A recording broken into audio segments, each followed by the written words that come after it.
Got a new harness, so theoretically that should eliminate any of your pigtail issues. The only thing it leaves into question is how good are your system grounds that were bolted in to the chassis or engine, things like that. Make sure you've got good ground connections. Another thing is make sure all of your ends and mounts and everything were exactly the same as the factory one that came off, but we're gonna skip past that. So in that harness you should have had a new relay socket as well, so that should be okay.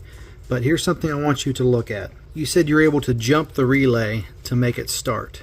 Are you jumping the relay or are you jumping the solenoid on the starter? I'm just trying to clarify verbiage here. The whole goal of this solenoid is to get this power to go through this power, right? To get it to go to your starter solenoid to engage it down there. All you've got, this guy right here, this green and black, this is your safety ground control. So this only gives this relay a ground to function if all the safety conditions are met. Moving on down here, you've got the green. This is going to be the power that actually triggers the relay to work.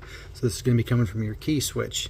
So you got to make sure that this is from the start leg on your key switch. So that's this guy right here. This is your key start position. This guy here, it's not even used. When you go to actually start, if this relay is engaged by the control and the ground, it will change the channel from 30 to 87A to 30 to 87, making your starter work. This power supply right here, this does come from your key switch, but the channel it goes to get there is it goes from battery to a fuse, then it goes through your amp meter. There's a spade connector on the amp meter and it goes through your amp meter before it goes to the relay. So you've got quite a few connection points before this power gets here. So if we've got power here, we know all these other connections are good. If you don't have battery power to this, you've got to start with the battery. The next line in the circuit is going to be the amp fuse. The next line in the circuit is the amp meter, and then before it goes to the relay. So you're going to have to check connection on all these to make sure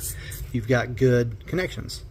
The last guy, this one right here, this is the leg that goes to your starter solenoid. If you've got all these things working, it should work. I'm really thinking you've got something going on with either one of your, maybe the amp connector. I've seen those do bad things too. The amp meters can go bad and they don't even work anymore, and you're not even getting that power through the amp meter. That's a stupid possibility, yes. But you're gonna have to check these things, and you're just gonna get a multimeter, just your little old Amazon multimeter here, and you're just gonna set it to 12 volt DC for 12 volts. And you're only going to be checking for that battery voltage on the two pins, which is the red and yellow and the solid green. If you want to check grounds, you're going to have to switch the meter to ohms. If you want to read continuity between two wires, it'll ring out. I hope that helps you.